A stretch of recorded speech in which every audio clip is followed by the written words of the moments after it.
నమస్కారం జగనన్న. 3000 రూపాయల పెన్షన్ పెంచి మీ చేతుల మీదుగా మాకు అందించడానికి కాకినాడ విచ్చేసినందుకు మా పెన్షనర్లు అందరి తరపున మీకు స్వాగతం సుస్వాగతం అన్న. నా పేరు కృష్ణవేనన్న. మా ఆయన గారి పేరు గోకా విజయ్ కుమార్ అన్న. నాకు 2 పిల్లలు ఉన్నారన్న. అయితే ఆయన ఉన్నప్పుడు మమ్మల్ని ఎంతో సంతోషంగా చూసుకునేవారన్న. 2021లో సెకండ్ వేవ్లో ఆయనకు కరోనా వచ్చిందన్న. కరోనా కారణంగా 15 రోజులు ఆయన హాస్పిటల్లో ఉన్నారన్న. ఆరోగ్యశ్రీ పథకం ద్వారా ఆయనకు జరిగిన ఖర్చు అంతా మీరే భరించారన్నా. అయితే 15 రోజుల తర్వాత మా దురదృష్టవశాత్తు ఆయన చనిపోయారన్న. ఆ సమయంలో కుటుంబ పెద్దను కోల్పోయి నేను చాలా నిస్సహాయ స్థితిలోకి వెళ్ళిపోయానన్నా. పిల్లల్ని ఎలా పెంచుకోవాలి, నేను ఎలా బ్రతకాలనే స్థితిలోకి వెళ్ళిపోయినప్పుడు మీ వాలంటీర్ వచ్చి నాకు వితంతు పెన్షన్ దరఖాస్తు చేసిందన్నా. దరఖాస్తు చేసిన మరుసటి నెలలోనే నాకు పెన్షన్ శాంక్షన్ అయిందన్నా. 1వ తారీఖు ఉదయాన్నే తను తీసుకొచ్చి 2500 రూపాయల పెన్షన్ నా చేతికి ఇచ్చినప్పుడు నాకెంతో ధైర్యం వచ్చిందన్నా. ఆ రోజు నేను బ్రతకగలనే ధైర్యం నాకు వచ్చిందన్నా. ఆ రోజు పెన్షన్ 2500 రూపాయలు తీసుకొని ఇంటికి నెలకి సరిపడా నిత్యావసర వస్తువులు కొనుక్కున్నానన్నా.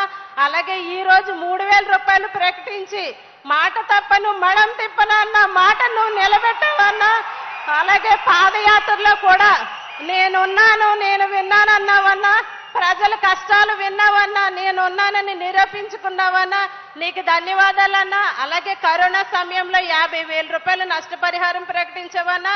ఆ 50,000 రూపాయలు కూడా నాకు అందిందన్నా. దాంతో నేను చిన్న రైస్ షాప్ పెట్టుకున్నానన్నా. దాని ద్వారా వచ్చే లాభాల్లో మీ స్ఫూర్తితోనే నాలా ఎవరైతే ఇబ్బందుల్లో ఉన్నారో వారికి సహాయం చేయటానికి నేను ఉపయోగిస్తున్నానా. ఇది కేవలం మిమ్మల్నే స్ఫూర్తిగా తీసుకొని నేను ఈ పని చేస్తున్నానని నేను తెలియజేస్తున్నానన్నా. అంతేకాకుండా మా పెద్ద అబ్బాయికి విద్య దీవెన, వసతి దీవెన మా చిన్న నాకైతే వైఎస్ఆర్ ఆసరా 0 వడ్డీ పథకం ద్వారా సుమారు 1,70,000 రూపాయలు నేను లబ్ధి పొందుతున్నానన్నా. అదే కాకుండా మా అత్తగారు కూడా వృద్ధాప్య పెన్షన్ అందుకుంటున్నారన్నా. 18,700 రూపాయలు చేయూత అందుకుంటున్నారన్నా. వైఎస్ఆర్ 0 వడ్డీ ఆసరా పథకం ద్వారా అందుకుంటున్నారన్నా. మీరు చేసిన ఈ మేలుకి ఆవిడ మా మీద ఆధారపడకుండా తన కాళ్ళ మీద తన బతకడానికి సహాయపడుతుందన్నా. అలాగే చీకటిలో ఉన్న ఎంతో మంది జీవితాల్లో మీ నవరత్నాలు పథకాల ద్వారా వెలుగులు నింపుతున్నారన్నా. మీకు మా ధన్యవాదాలన్నా.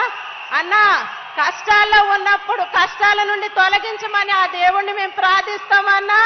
ఆ దేవుడే మీ రూపాల్లో ఉండి మా కష్టాలు అన్ని తీరుస్తున్నారన్నా.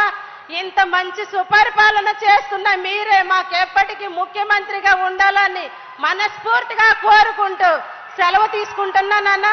ఈ అవకాశం ఇచ్చినందుకు మీకు ధన్యవాదాలన్నా. ధన్యవాదాలండి.